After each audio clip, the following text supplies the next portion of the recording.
आज कृष्ण जन्माष्टमी का महापर्व है। पर्व और त्यौहार में यही अंतर है कि त्यौहार में हम खुशियाँ मनाते हैं, पर पर्व इसलिए आता है कि हम उस दिन संकल्प लें और उन संकल्पों पर अपना जीवन व्यतीत करें। कृष्ण का जीवन चरित्र जो है वह अनुकरणीय नहीं है, वह अनुसरणीय है। हम स्वयं कृष्ण बनने का प्रयत्न न करें, बल्कि जो कृष्ण ने कहा है वैसा करने का प्रयत्न करें, क्योंकि गुरु ने कहा है कि जो गुरु जो करे वो मत करो, बल्कि गुरु जो कहे वो करो। क्योंकि गुरु जो वो करता है वो अनुभव प्राप्त करने के लिए करता है और फिर उस अनुभव को हमें सुनाता है, जिससे हम अपना जीवन व्यतीत करते हैं, निर्वाह करते हैं। श्री कृष्ण और श्री राम भगवान थे, ईश्वर थे। वह बनना आसान नहीं है, क्योंकि राम और कृष्ण के जीवन में जितना दुख आया वह दुख कोई सहन कर ही नहीं सकता है। श्री कृष्ण जन्म उनका जेल खाने में हुआ, उसके बाद में वह नंद बाबा के यहाँ गोकुल चले गए। बचपन में उन्हें गायें चरानी पड़ी और पैदा होने से पहले से लेकर ही पैदा होने के बाद तक उनके ऊपर बहुत सारे संकट आने लगे। उनको जन्म ही नहीं दिया जाए तो 7 पुत्रों को कंस ने मार दिया और फिर 8वां को बचा करके जब मथुरा ले गए, गोकुल ले गए मथुरा से, उसके बाद में पूतना को भेजा गया उनको मारने के लिए, वृत्तासुर को भेजा गया। और जब थोड़े से बड़े हुए तो फिर कंस ने मथुरा में पीलियाकोट हाथी से रोंदवाना और मल्लों से मरवाना, दुनिया भर के कष्ट उनके जीवन में आए। परंतु श्री कृष्ण में एक विशेषता थी कि उन्होंने कभी क्रोध नहीं किया, हमेशा अपने शत्रु का मुकाबला मुस्कुरा करके किया।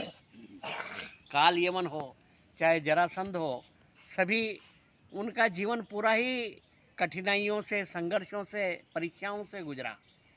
और उन्होंने जो संदेश दिया, जैसे कि अपने जो बचपन के मित्र हैं और यदि वह संकट में है, दुख में है, तो उन्हें किस प्रकार से सहायता की जाए। जैन मित्र दुख होई दुखारी, तिनहि बिलोकत पातक भारी। जो अपने मित्र के दुख से दुखी नहीं होते हैं, उन्हें देखने मात्र से ही पाप लगता है। तो जो सुदामा दुखी थे और वो सहायता मांगने के लिए आए, तो जैसे ही कृष्ण ने सुना कि सुदामा दरवाजे पर आए हुए हैं, तब वे उठ करके पाँव में जूते ही नहीं पहने और कहाँ उनका मुकुट, कहाँ उनका पीताम्बर, कहाँ सुदर्शन चक्र, सब गिर गए और दासियों से, द्वारपालों से टकराते हुए दौड़ करके वो गए, सुदामा को गले से लगा लिया और वो उसको लाके महल में आए, अपने सिंहासन पर बिठाया और पानी से लेकर के उनके पाँव धोने लगे।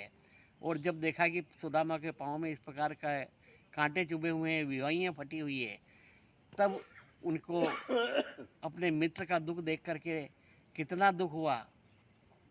कैसे बेहाल विवाहिन के पग, कंटक जाल लगे तीन जोए। हाय सखा दुख खूब सयो, तुम आए इतेन कहाँ दिन खोए। देखी सुदामा की दीन दशा, करुणा करी के करुणा निधि रोए। पानी परात सो हाथ छुयो नहीं, नैनन के जल से पग धोए। तो इस प्रकार अविरल अश्रुधारा इतनी बही कि अपने आँखों के आंसुओं से उन्होंने सुदामा के पांव धो दिए। ये मित्र वत्सलता की पराकाष्ठा श्री कृष्ण को भी देखने में आई। और यदि उनके ऊपर किसी ने कोई उपकार किया, एहसान किया, तो उनका बदला उन्होंने कैसे दिया। जब शिशुपाल का वध किया तब सुदर्शन चक्र उन्होंने चलाया।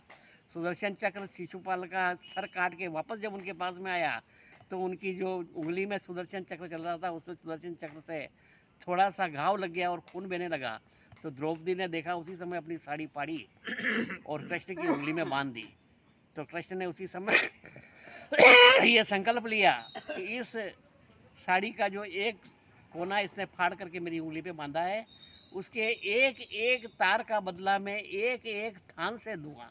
और जब भरी सभा में द्रौपदी का दुशासन चीर खींचने लगा, तब कृष्ण भगवान ने उसका वो कर्ज चुकाया है, ऋण, जो साड़ी का जो एक पल्लू उसने बांधा था।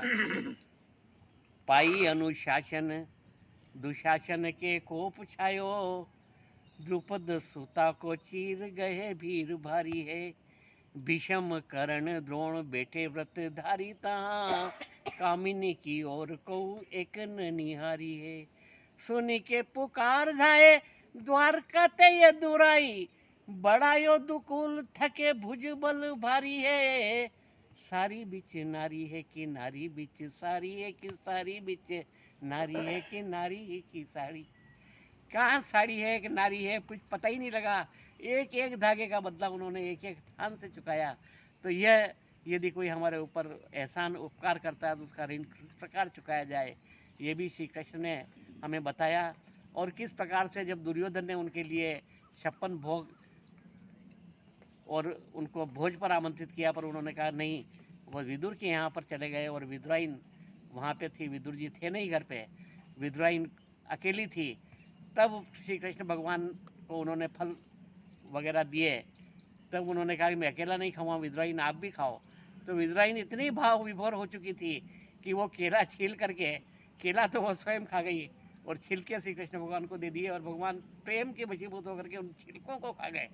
तो यह प्रेम जो अपने दास के प्रति है, वह प्रेम जो अपने मित्र के प्रति है, इन सभी का जो अनुसरण हमें हमारे जीवन में करना चाहिए। और कृष्ण के जीवन से हमें ये सभी शिक्षाएं लेना चाहिए।